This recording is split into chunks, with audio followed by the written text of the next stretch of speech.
오늘 본문의 말씀을 가지고 일어나 걸으라라는 제목으로 하나님의 말씀을 전해 주실 우리 선교사님은 장회주 선교사님이십니다. 이전에 선교 주일에 오셔서 말씀을 나누어 주신 선교사님이신데, 목회를 하는 중에 하나님께서 선교의 길로 강건하게 이끌어 주셔가지고 특별히 중국 선교를 하나님께서 명하셨는데, 얼마나 하나님께서 강하고 급하게 역사하셨는지 일주일 만에 중국어를 마스터하도록, 죄송합니다, 한 달 만에 중국어를 마스터하도록 하나님께서 그냥 은혜를 부어주시고 중국어의 문을 열어주시는데, 한 달 만에 중국어를 다 마스터하고 중국 땅 오지, 지금은 60개 지역 60명의 제자들을 양성해가지고 60개의 오지에 들어가셔서 그들과 함께 사역하시는 선교사님이십니다. 저는 이때까지 아는 중국어라고는 감사합니다, 쎄쎄, 이거 한마디인데, 아이고, 하나님께서 우리 장혜주 선교사님에게 얼마나 언어의 문을 여시고 은혜의 문을 여시고 얼마나 선교의 문을 급하게 여셨는지, 한 달 만에 그 언어 마무리하게 하시고 중국 땅 오지로 밀어 넣으셔서 지금껏 얼마나 힘있게 가는 곳들마다 교회를 세우고 얼마나 많은 복음을 전하고 많은 오지에 있는 이들이 예수 이름 앞에 무릎 꿇게 만드시는 귀한 선교사님이십니다. 오늘 선교사님 나오셔서 일어나 걸으라라는 제목으로 하나님의 말씀을 나누실 때에 저와 여러분에게 주시는, 우리에게만 주시는 은혜, 우리에게만 주시는 말씀이 있는 시간이 되시기를 소원합니다. 우리 선교사님 나오실 때 환영합니다, 축복합니다 하는 뜻으로 박수로 선교사님을 모시도록 하겠습니다.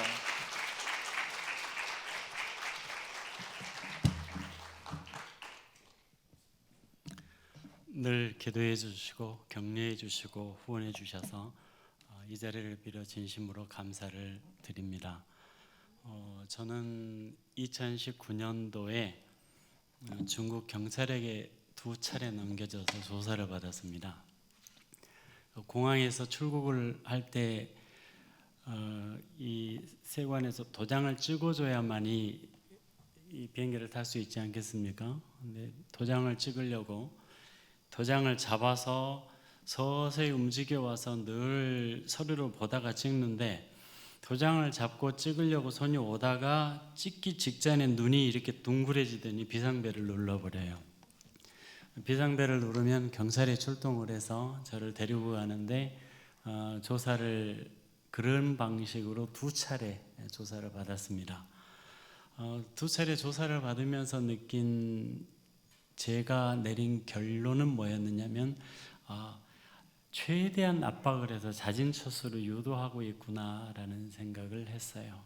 그렇다면 견디면 당신들이 지치겠구나라는 생각을 했고, 그래서 아주 여유 있게 대답하면서 견뎠더니 결국은 지금은 출국할 때 도장을 최대한 신속하게 잘 찍어줘서 지금은 중국을 출입하는 데 별 문제가 없습니다. 중요한 것은 저를 추방시킬 수 있는 권한은 중국 공안들에게 있지 않습니다. 오직 하나님에게 있습니다. 그리고 하나님께서 저를 중국으로 데려가시면서 맡겨주신 사명은 아직 거두지 않으셨거든요. 중국이 바이러스로 가득하든 공안들이 추방을 하기 위해서 쫓아다니든 상관없이 주신 사명이 유효하다면 제가 가야 될 길은 여전히 동일하고, 그래서 많은 선교사들이 주민 접촉 금지령 명령을 받고 주민들을 접촉하지 못하고 조용하게 살고 있습니다. 접촉하면 안 되거든요, 명령을 받았기 때문에. 저 같은 경우에는 제가 선교사로 가고 싶어서 간 적이 없어요. 제가 선교하고 싶어서 선교 선자를 생각해 본 적이 단 한 번도 없습니다. 하나님께서 갑작스럽게 불러가셨기 때문에 그분이 필요하시다면 쓰실 것이고, 그분이 나를 한국으로 다시 데려오실 것이라면 추방이라는 방법을 쓰실 것이지 중국 공안들이 내릴 수 있는 결정은 아니다라는 것입니다. 그래서 하나님께서 철수 명령을 직접적으로 제게 주시기 전까지는 동일하게 사역을 하고 있습니다. 하나님께서 그런 은혜를 주셔서 현재 사역을 하다 보니까 가정교회로 세운 교회가 60개, 61개째 마을 개척 중입니다. 그리고 60명의 제자들이 길러져서 각기 목회를 하고 있고요. 이 교회들은 전부 다 가정에서 예배를 드릴 수 있도록 만들어 놓은 가정교회이기 때문에 주일이 되면 수가 많이 모여서 예배를 드릴 수가 없습니다. 가정 안에서 사람이 너무 많으니까. 이 문제를 해결하기 위해서 하나님께서 이름도 얼굴도 모르던 분들을 동원하셔서 저에게 연결을 해오게 하셔요. 하나님만이 구축하실 수 있는 네트워크를 구성을 하셔서 제게 연락을 해오게 하십니다. 그래서 하나님이 누군가를 또 일으키셔서 건축 헌금을 하고 싶습니다 라고 연락이 오게 되면 하나님께서 또 일을 시작하시는구나 사인으로 알고 건축을 시작을 했습니다. 그렇게 하다 보니까 13개 예배당이 지금 완공되었습니다. 그리고 14번째 예배당이 공사 중인데 지금 2층에 한참 올라가고 있습니다. 이렇게 예배당이 계속해서 지어지는 이유는 이 60개 지역의 성도들이 주일날 모여야 되는데 모일 예배 장소가 없으니까 지금 13개 예배당으로 주일이면 헤쳐 모여 하는 것입니다. 어느 한 마을에만 예배당을 지을 수가 없어서 2시간 이내에 걸어올 수 있는 범위의 마을들을 묶어서 중앙에다 예배당을 짓고 모여서 예배를 드릴 수 있도록 해놨기 때문에 이 예배당 부족 문제가 해결될 때까지는 하나님께서 계속해서 지어 가실 것 같습니다. 많은 사람들이 저에게 이제 묻는 질문이 2가지가 있어서 이 부분을 먼저 말씀을 드리고 말씀을 전하도록 하겠습니다. 첫 번째가 뭐냐 하면 언제까지 사역할 것입니까? 라는 질문을 참 많이 합니다. 누구 소관이죠? 제 소관은 아닙니다. 제가 언제까지 거기 있고 싶어서 제가 안전하게 있으려고 숨어 지내거나 이름을 바꾸거나 무슨 교수님, 회장님, 부장님 하면서 살지는 않습니다. 저는 목사라고 공개하고 사역을 합니다. 왜냐하면 간이 배 밖으로 나가서 하나님이 저를 보내셨기 때문에 그런 호칭 감춘다고 중국이 모르는 거 아니고 호칭 가짜로 바꾸고 별명을 쓴다 그래서 중국 정보부가 모르는 거 아닙니다. 다 알고 있습니다. 다 알고 있다면 째째한 짓 하지 말고 그 사람들한테 괘씸하게 보이지 말고 처음부터 목사라고 처음부터 그런 일을 하는 사람이라고 공개하면서 하자 그래서 저는 처음부터 본명으로 쓰고요. 처음부터 목사라고 부르고 중국 애들도 저를 목사라고 부르고 믿지 않는 사람들이 전도를 하고 있는 동안엔 저를 라오시라 부릅니다. 아주 존경하는 선생님 정도로. 또 한 가지 예배당을 도대체 몇 개까지 지을 거냐 이렇게 묻습니다. 저는 한 개도 짓고 싶은 마음이 없었어요. 한 번도 예배당을 짓겠다라는 생각을 가져본 적이 없습니다. 그런데 성도들이 많이 모이니까 하나님께서 누군가를 일으키셔서 헌금하게 하시고 짓게 만드셔서 순종하다 보니까 지금 14번째 예배당을 짓고 있습니다. 신기한 것은 이번에 한국의 인천공항에 내려서 리무진을 탔어요. 그리고 집으로 가기 위해서 리무진을 딱 타고 출발한 지 5분도 안 돼서 연락이 왔어요. 어느 분에게. 그분이 제게 이렇게 고백을 해요. 저 어느 교회 권사의 권사회장을 맡았습니다. 그런데 이런 사역을 하시는 것을 제가 알고 있습니다. 그런데 제가 권사회장이 되어서 보니까 이번에 우리 교회 담임 목사님이 바뀌셨는데 이전 목사님이 뭔 일을 하도 못하게 제동을 걸어서 너무 오랜 동안 일을 안 하다 보니까 권사회에 1억이 쌓여 있습니다. 그런데 새로 담임 목사님이 오셔서 이것을 1년 안에 다 쓰고 해결하라고 명을 내리셨습니다. 우리 큰일 났습니다. 1억을 1년 안에 다 써야 됩니다. 좀 도와주세요. 저보고 도와달랍니다. 제가 기도 제목은 참 많이 받습니다. 이러이러한 일을 해야 되겠는데 비용이 부족합니다. 기도해 주세요. 이런 부탁은 참 많이 들었어요. 그런데 1억이 쌓여 있는데 1년 안에 다 써야 된답니다. 이것 좀 도와주세요. 여러분이 이런 기도 제목 받아보셨습니까? 하나님은 지금도 그렇게 일하고 계십니다. 그래서 하나님께서 끊임없이 일하시기 때문에 그것은 하나님께서 언제까지 하실지는 저도 모르겠습니다. 단지 하나님께서 이런 일들을 언제까지 하실지는 모르겠지만 선교의 문외한인 저를 부르셔서 또 선교를 하시고 선교 훈련을 한 번도 받아본 적이 없는데 목회하던 사람이기 때문에 가서 목회하는 마음으로 영혼 하나 붙들고 영혼을 세우고 사랑하고 그 영혼 하나 세우기 위해서 때로는 답답하면 함께 붙들고 울고 사역하다 보니까 하나님께서 이렇게 일하고 계십니다. 본래 목회와 선교는 동일한 거라고 생각을 합니다. 목회하는 마음으로 선교해야 되고 선교하는 마음으로 목회해야 된다라고 생각을 합니다. 그렇기 때문에 하나님께서 시키시는 데까지만 할 것이고 만약에 하나님께서 추방이라는 방법으로 나를 한국에 데려오신다면 저는 두 가지 이유가 있기 때문이라고 생각을 합니다. 하나는 저보다도 유능한 사람을 하나님이 준비해 놓으셨기 때문일 거라 생각을 하고 또 하나는 한국에서 목회하던 인생의 일막이 있었고 하나님의 손에 끌려가서 선교하던 인생의 이막이 있었고 하나님이 추방을 통해서 한국에 저를 데려오신다면 제 인생의 가장 화려한 산막이 시작되지 않을까 생각을 합니다.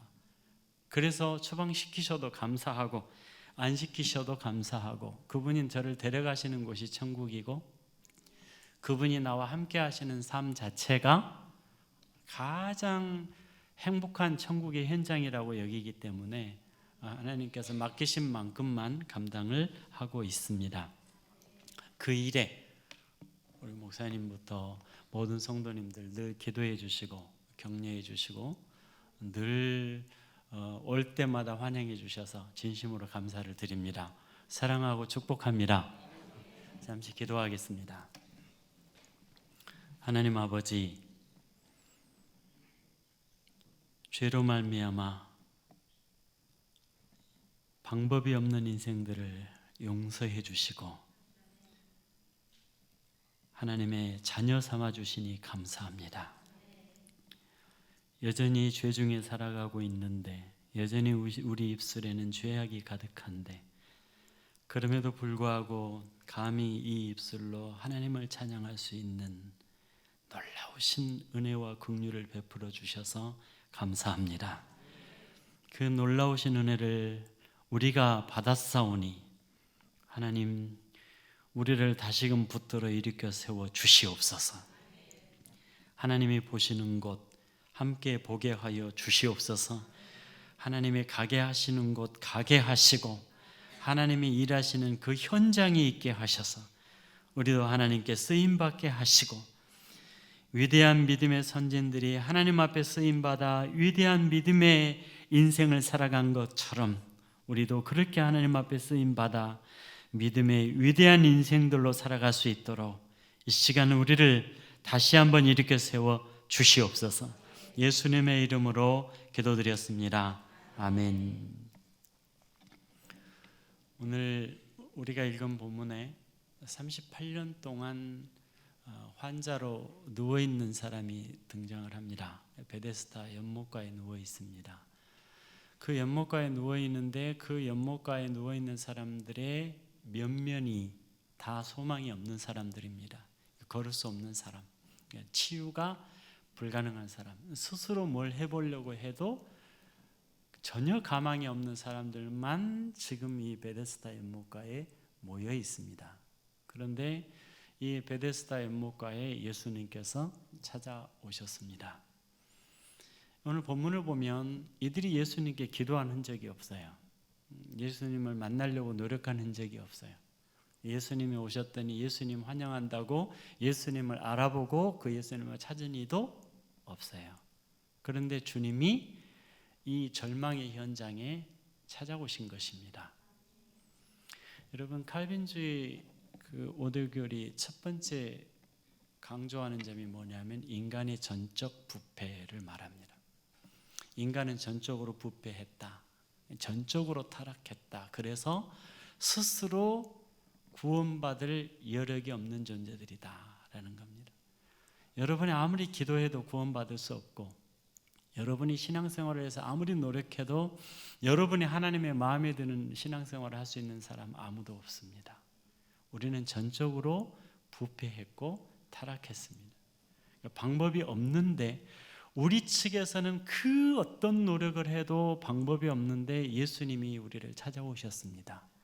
십자가에서 죽으시고 우리를 살려내셨습니다. 이것이 십자가의 놀라운 은혜이고, 여러분의 평생 동안 그 어떤 은혜를 받아도 이보다 더 큰 은혜를 받을 수는 없습니다.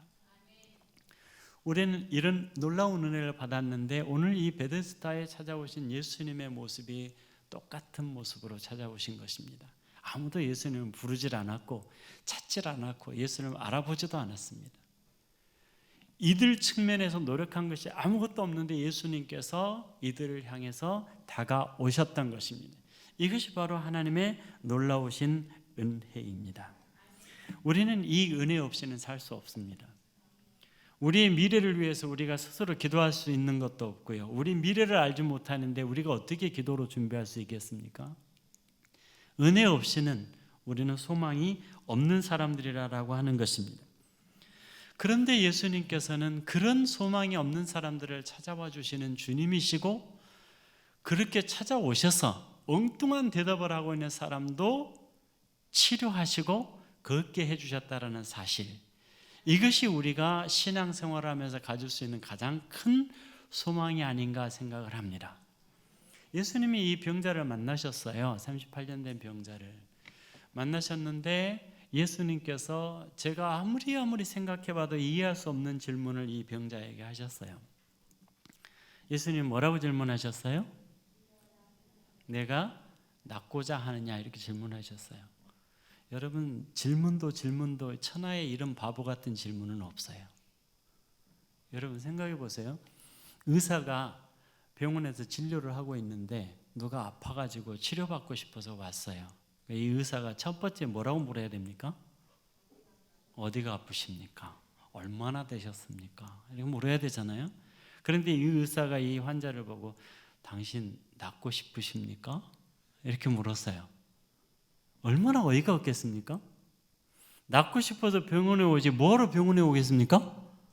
말이 안 되는 얘기잖아요. 이 베데스다 연못가에 천사가 물이 한번 이렇게 동해줄 때, 물이 동할 때 맨 먼저 그 연못에 들어가는 사람이 낫는다 그래서 거기 지금 다 모여 있어요. 뭐 하려고요? 낫고 싶어서요. 거기 들어가고 싶어서. 거기 있는 사람들에게는 이런 질문을 하면 안 되는 질문이에요. 그런데 예수님께서 이 38년 된 병자에게 낫고자 하느냐라고 물으셨어요. 왜 이런 바보 같은 질문을 하셨을까? 설마 예수님이 바보여서 이런 질문을 하신 건 아니잖아요. 그 이유가 있을 거 아닙니까? 예수님이 그렇게 질문하셨다면 예수님께서 그렇게 질문하신 특별한 이유가 있기 때문에 그렇게 환자를 향해서 이런 바보 같은 질문을 하셨을 겁니다. 그 이유는 어디에서 찾아야 하느냐면, 이 38년 된 환자가 예수님께 뭐라고 답을 하는지를 보면 예수님이 왜 이렇게 질문하셨는지 이유를 찾을 수가 있습니다. 여러분, 이 환자에게 예수님께서 내가 낫고자 하느냐 그래서 뭐라고 대답을 해야 되죠? 낫고 싶습니다. 저를 치료해 주세요. 어떤 이는 그랬죠. 할 수 있으시거든 낫게 해주세요. 그랬죠? 예수님께 낫고 싶습니다. 치료해 주세요. 이렇게 답을 해야 되잖아요. 예수님께서 이렇게 이 환자가 대답을 했다면 내가 낫고자 하느냐 이런 질문을 안 하셨습니다. 지금 예수님은 이 환자에게 이런 질문을 하심으로써 이 환자가 가지고 있는 생각, 이 환자가 가지고 있는 잘못되어 있는 생각들을 지금 밖으로 끄집어내시기 위해서 이 질문을 하신 겁니다. 이 환자가 대답을 하기를 뭐라고 대답을 했느냐 하면, 물이 동할 때 내가 그 먼저 물에 들어가서 나와야 되는데 저 물이 동할 때 다른 사람이 먼저 들어가 버립니다. 여기 있는 사람들이 나를 도와줄 수 있는 사람이 아무도 없습니다, 이 말이에요. 그러면 그 주변에 있는 사람들 중에서 도울 수 있는 사람이 있다면 자기가 먼저 들어가지 이 환자 돕고 있겠습니까? 만약에 그렇다면 자기가 들어갈 필요가 없는 사람이라면 자기가 안 들어가고 이 환자를 돕기 위해서 거기 남아 있겠습니까? 거기 있을 수 있는 사람은 없잖아요. 어떻게 물이 동할 때 언제 동할지를 모르는데 거기에 그 환자를 도와주려고 옆에 있어요? 말이 안 되는 얘기입니다. 그렇다면 따지고 보면 이 38년 된 황자는 방법이 없어요. 맨 먼저 들어갈 수 있는 방법 없어요. 두 번째, 스스로 못 들어가기 때문에 다른 사람이 넣어줘야 되는데 넣어줄 만한 사람이 그 연못가에 함께 있을 리가 없다라고 하는 거죠. 그렇다면 이 사람에게는 전혀 방법이 없습니다. 그런데 이 환자 머릿속에서는 지금 뭘 그리고 있어요? 물이 동할 때에 나를 넣어줄 사람을 그리고 있어요. 그래서 예수님께서 낫고자 하느냐라고 질문을 했을 때 예수님께 이렇게 답해야 되죠. 네, 낫고 싶습니다. 치료해 주세요. 이렇게 말을 해야 되는데 이 환자가 하는 말은 전혀 정반대 얘기를 합니다. 내가 저기 들어가고 싶은데 다른 사람이 먼저 들어가 버립니다. 나를 도와서 저기에 넣어줄 사람이 없습니다. 무슨 뜻입니까? 예수님, 저를 도와줄 수 있으시다면 저기에 나를 좀 넣어주세요, 이 말 아닙니까? 나를 도와줄 사람 아무도 없어요. 그러니까 저를 뭔가 도와줄 수 있으시거든 연못 속에 나를 넣어주세요, 이 말입니다. 어느 누가 들어가기 전에 맨 먼저. 여러분, 한번 여쭤볼게요. 여러분이 예수님을 만나셨어요. 예수님 여러분을 찾아오셨어요. 예수님께서 여러분 앞에 있으시다면 여러분 연못에 들어갈 필요가 있습니까? 없습니까? 없어요. 연못에 들어갈 필요가 없어요. 예수님을 만났으면. 예수님이 답입니다. 예수님이 전부입니다. 이 환자 머릿속에 있는 생각을 왜 예수님께서 지금 끌어내고 계시느냐면 우리 신앙인들이 머릿속에 들어있는 생각이 이 사람하고 다 똑같다는 말입니다. 여러분이 예수님을 만나셨으면 끝이에요. 다른 거 필요하지 않아요. 그런데 신앙인들은 예수님을 만나서 뭐가 필요해요? 돈이 필요하고 내가 연못에 들어가야 되는데 혼자 못 가니까 나를 연못에 집어넣어줄 인력이 필요해요. 그 인력을 살 돈이 필요해요. 그래서 돈을 벌게 해주세요. 성공하게 해주세요. 그래서 쌓아놓고 인력을 사가지고 1년 365일 네 사람만 사면 될 거 아닙니까? 얼마면 되겠습니까? 인력 네 사람 사가지고 1년 365일 내 옆에다 딱 붙여놓고 연못에 물이 동할 때 다른 사람보다 쏜살같이 집어넣어줄 수 있도록 건장한 네 사람만 사면 되는데 얼마면 되겠느냐고요. 이것 때문에 예수 믿는 사람들은 늘 자기가 원하는 이 목표를 이루기 위해서 돈이 필요한 거예요. 그래서 성공하게 해달랍니다. 예수님 말고 예수님이 내게 채워줄 뭔가가 필요한 거예요. 여쭤볼게요. 여러분 새벽 예배 나오셔서 예수님을 만나려고 몸부림치고 찾으십니까? 아니면 건강하게 해주세요. 바이러스 피하게 해주세요. 내 자식 학교 가게 해주세요. 이거 하시느라고 바쁘십니까? 여러분 38년 동안 누워있었다고 칩시다.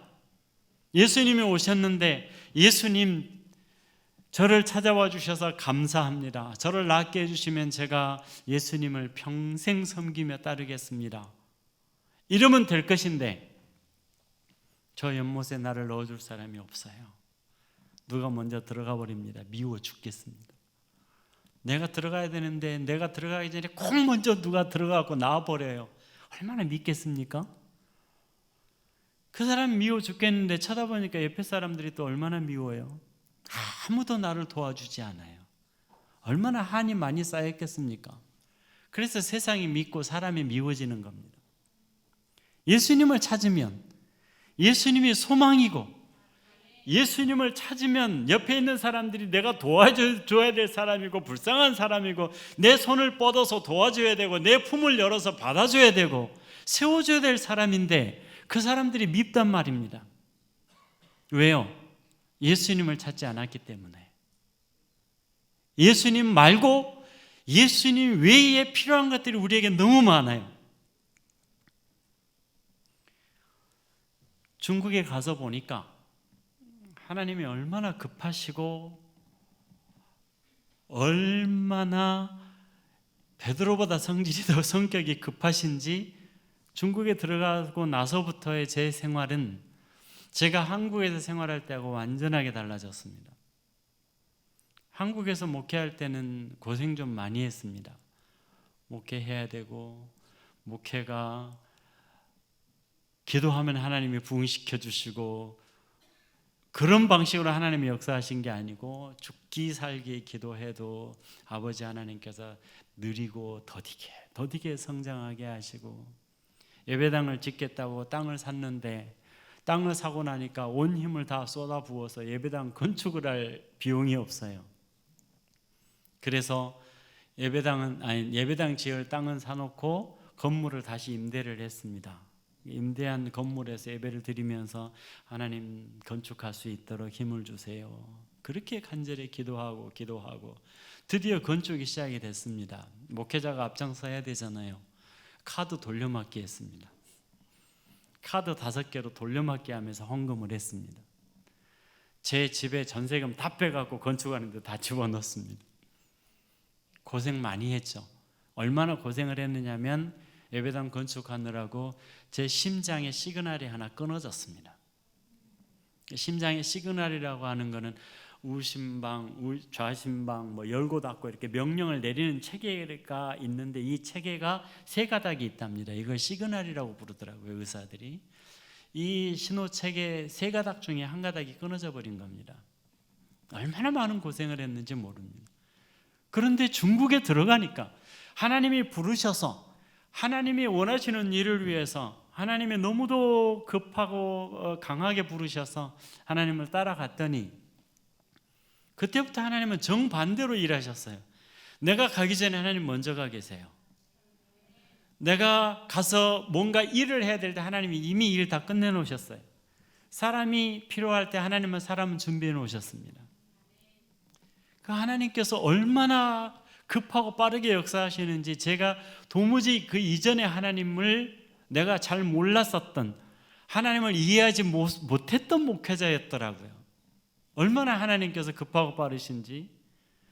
예배당 건축을 해야 되는데 하나님께서는 내가 얼굴도 이름도 모르는 사람들에게 헌금을 준비해 주시고 그 사람들을 내게 연결하셔서 전달해 주십니다. 그 사인이 예배당을 시작하라는 사인인 겁니다. 그래서 시작을 하면 하나님께서 공정에 따라서 또 한 사람이 일으키시고 또 한 사람이 일으키셔서 마지막 완공 때까지 완벽하게 채우십니다. 그래서 건축 공정이 6개월이에요. 아주 여유 있게 잡아서 6개월입니다. 빠르면 5개월에도 마칠 수 있어요.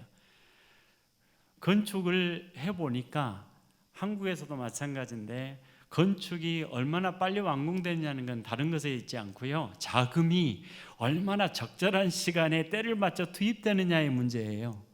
이 자금이 제때에 투입되지 않으면 건축은 길어지는 것이고 이것만 때를 맞춰서 착착 들어가면 건축은 굉장히 빨라요. 그런데 한 번도 중국에 가서 14번째 지금 건축이 진행 중인데 한 번도 중간에 지체된 적이 없어요. 예상보다 언제나 빨라요. 그리고 하나님은 나보다 언제나 앞서가시는 하나님이십니다.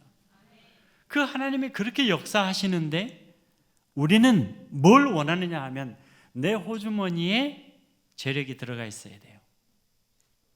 그래서 예수님을 만났는데 연못에 넣어달라고 하는 겁니다. 내가 예수님을 만났으면 예수님과 동행하면 돼요.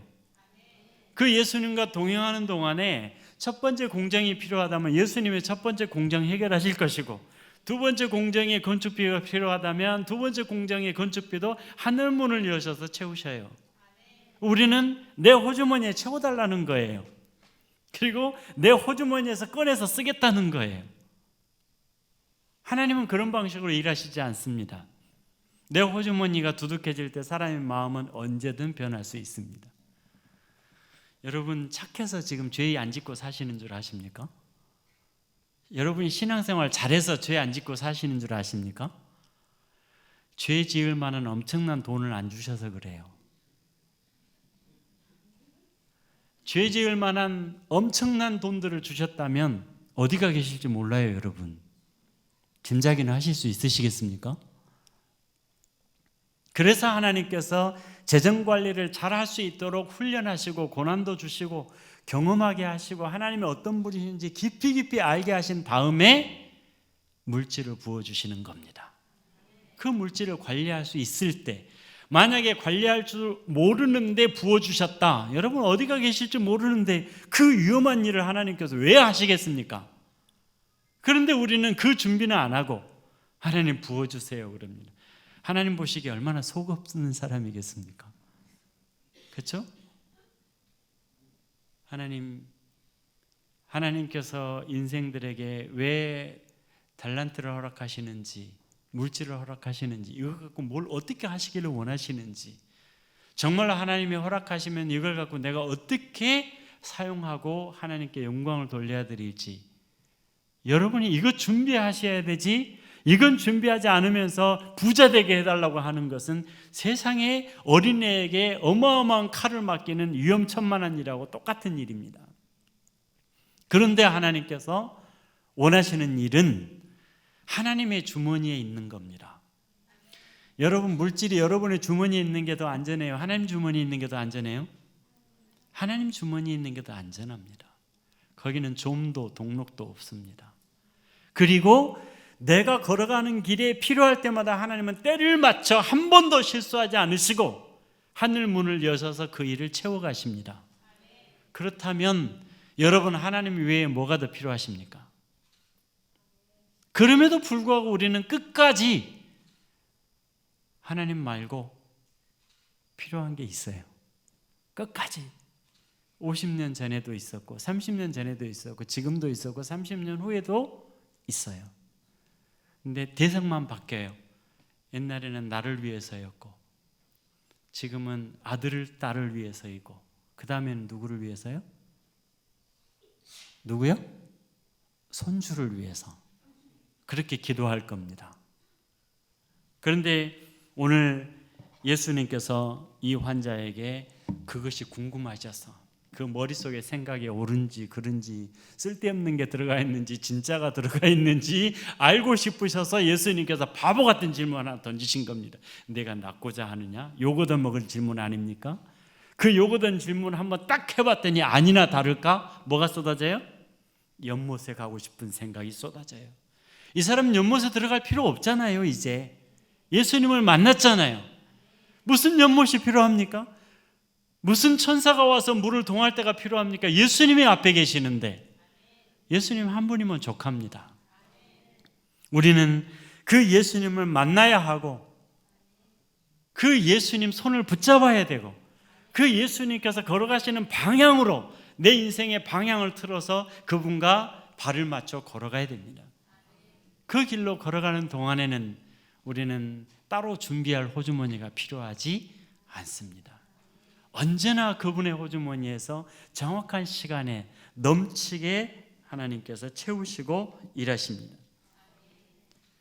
이 병자가 이렇게 엉뚱한 대답을 하는데도 불구하고 예수님께서 이 병자를 고치십니다. 이게 바로 주님의 놀라우신 은혜입니다. 사람은 엉뚱한 대답하면 틀렸어 그러죠. 틀렸어. 알 때까지 뭐 다른 질문을 하든지 훈련을 하겠죠. 예수님은 그러지 않으시고 이 환자에게 말씀하십니다. 일어나 내 자리를 들고 걸어가라 말씀하십니다. 일어나 내 자리를 들고 걸어가라 라고 말씀하실 때 이 문장 속에는 헬라어 동사가 3개가 나옵니다. 하나는 일어나라, 두 번째는 들어라, 세 번째는 걸어가라. 3가지 동사가 나옵니다. 그런데 이 첫 번째 일어나라라고 하는 동사는 에게이로라고 하는 동사인데요. 이 동사는 자동사와 타동사의 의미가 함께 들어 있습니다. 일어나라 그러셨어요. 일어나라라는 명령이에요. 분명히 예수님께서 일어나라라고 말씀하고 계시는데, 여러분 이 환자가 일어날 수 있는 사람입니까? 못 일어나는 사람입니다. 못 일어나는 사람한테 일어나라라고 말씀하신다면 무슨 뜻입니까? 이 에게이로라는 단어 속에는 자동사와 타동사가 함께 들어있다 그랬죠. 예수님이 명령하실 때, 일어나라라고 명령을 하실 때 자기는 못 일어나는 사람인데, 불가능한 사람인데 예수님께서 일어나라고 명령을 하실 때 그 명령에 순종하고자 하는 마음을 가지고 일어서려고 노력하면 본인은 못 일어나는데 예수님께서 일으켜 주시겠다는 약속입니다. 이것은 명령이지만 예수님께서 치료하시고 너를 일으켜 주겠다고 하시는 예수님의 은혜요 약속인 것입니다. 그래서 그 마음에서 이 예수님께 순종해서 일어나고자 하는 마음만 먹으면 예수님께서 일으켜 주시겠다는 겁니다. 여러분, 우리는 스스로 일어날 수 있는 사람들은 아니죠. 우리는 너무 많은 것들을 깔고 주저앉아 있습니다. 그래서 예수님께 내 자리를 들어라 라고 말씀하신 거예요. 여러분, 일어나 걸어가라 이렇게 말씀하셔도 돼요. 그런데 뭐라고 말씀하셨느냐면 일어나 내 자리를 들고 걸어가라 그랬어요. 내 자리를 들고, 이 내 자리를 들고라고 말할 때 아이로라고 하는 이 단어는 굉장히 많은 것을 가지고 있는데요, 청산하라는 뜻이에요. 뭘 청산해야 됩니까? 이 사람은 38년 동안 못 걸은 사람이잖아요. 못 걷기 때문에 자기가 가지고 있는 가치관들이 세상 사람이 가지고 있는 가치관하고 틀려요. 세상 사람들은 걷잖아요. 활동하잖아요. 그러니까 걷고 활동하면서 할 수 있는 것들로 뭔가가 자기 마음속에 그려져 있겠죠. 이 사람은 못 걷잖아요. 나는 못해. 못 일어나. 못 걸어. 나는 다른 사람을 도울 수 없어. 나도 못 돕는데 내가 어떻게 다른 사람을 도와. 이런 사고 체계가 이 사람에게는 가득 차 있는 겁니다. 못해요. 아무것도 못해요. 자기 신앙생활도 못해요. 다른 사람을 이렇게 세워주기는커녕 못하는 사람이에요. 그래서 예수님께서 내 자리를 들어라 그 말이에요. 들어라라고 말하는 아이로라고 하는 이 단어 자체가 청산하라, 이런 가치관을 청산하라는 겁니다. 나는 못해요. 나도 못해요. 나도 돌볼 수 없어요. 다른 사람도 돌볼 수 없어요. 그 어느 누구를 하나님께로 인도하는 것도 불가능한 사람들 많죠. 신앙생활을 하는데 나는 전도 못해. 꼭 목사님한테만 기도해달라 그래요. 자기가 열심히 기도하면 안 되고, 목사님께서만 기도해주면 들어주시는 하나님이신가요? 그런가요? 근데 꼭 목사님한테만 기도해달라 그래요. 나는 전도해도 안 되니까 꼭 전도사님을 모시고 가야만 전도가 되는 줄 알아요. 이런 사고방식들을 청산하라는 겁니다. 그리고 나서 적극적인 단어는, 이 아이로라는 단어의 소극적인 단어가 청산하라는 뜻이라면 적극적인 단어는 지배하고 다스리라 이 말입니다. 이 사람은 자기 자신을 지배하고 다스릴 수 있는 사람이 아니에요. 걷지도 못하는데, 일어서지도 못하는데 자기 인생을 뭘 계획하고 다스리고 뭘 할 수 있겠습니까? 아무것도 못하는 사람이에요. 아무것도 못했던 사람이지만 이제는 자기 인생을 지배하고 다스리라 이 말이에요. 너 스스로 걸어보고 하고자 하는 계획이 세워지고, 정말 주님을 섬기고 따르고 싶다면 자기가 계획하고 섬기고 주님을 따를 수 있는 상태잖아요. 그래서 청산하라 이 말이에요. 그리고 이제부터는 자기의 삶을 지배하고 걸어가라 이 뜻입니다. 세 번째 동사가 나타나는데 걸어가라 라고 말씀하시죠. 일의 시작인 겁니다. 이 사람이 이제는 주님을 향하여, 천국을 향하여, 이제까지는 자기 자신도 돌볼 수 없는 사람이었지만 이제부터는 정말로 주님이 원하시는 다른 일을 사랑할 수 있는 삶으로 이제는 출발해야 되는 새 일의 시작이 가능한 상태인 것입니다. 우리는 주님으로부터 이런 은혜를 다 받은 사람들입니다. 일어섰고요, 구원을 받았고요, 옛 삶을 다 청산하고 주님 안에 새로운 삶을 살 수 있도록 하나님께서 우리에게 은혜를 다 주셨습니다. 주님을 향해 걸어갈 수 있도록 우리에게 기회를 다 주셨습니다. 일어나셨습니까?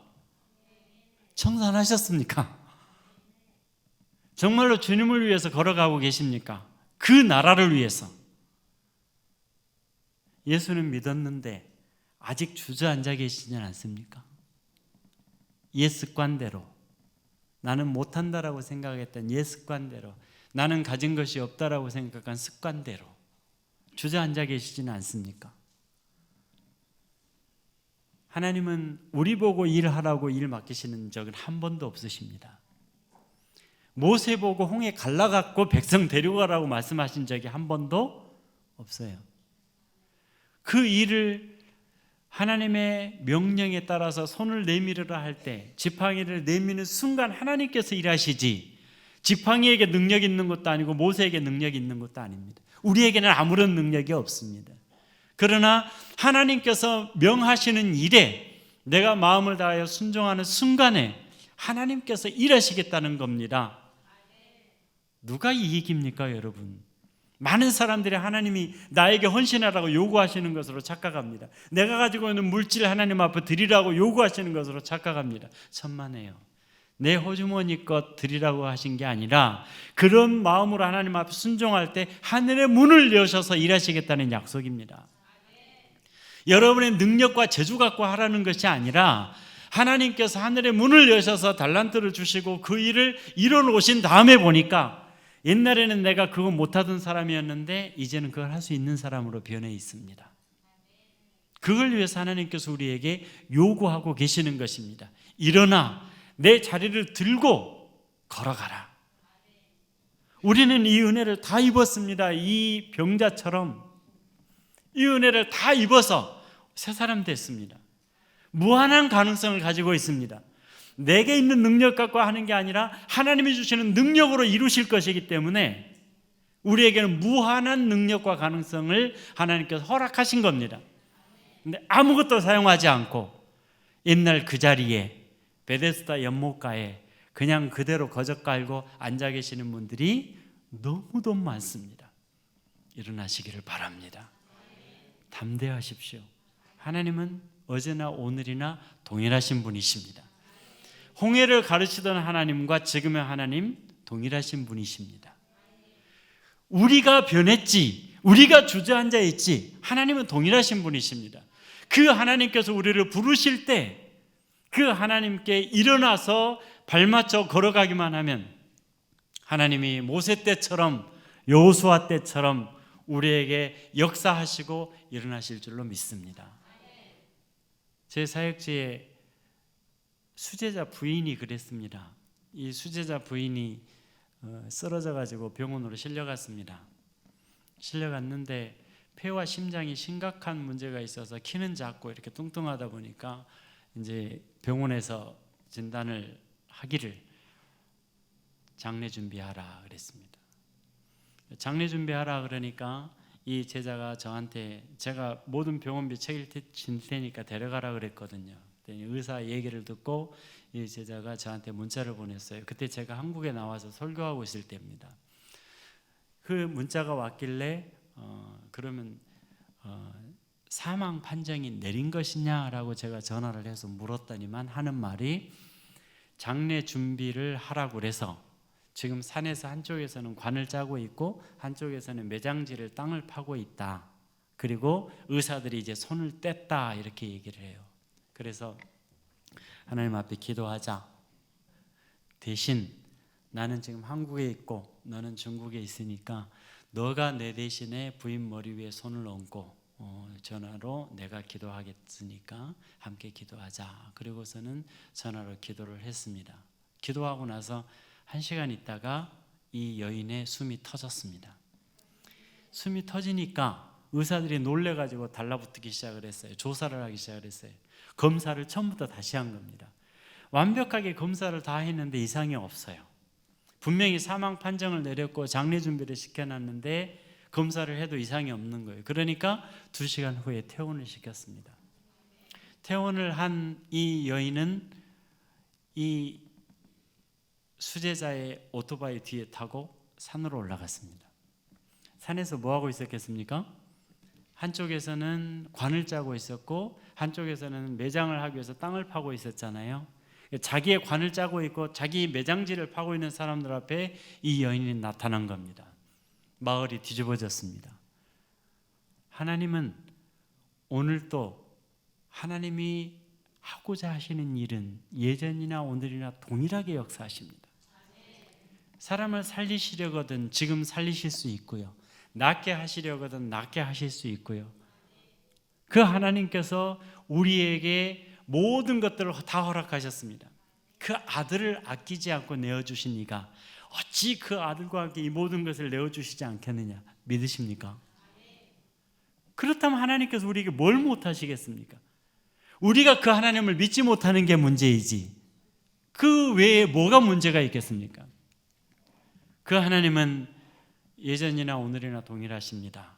그래서 구약식으로 표현하자면 아브라함의 하나님, 이삭의 하나님, 야곱의 하나님이십니다.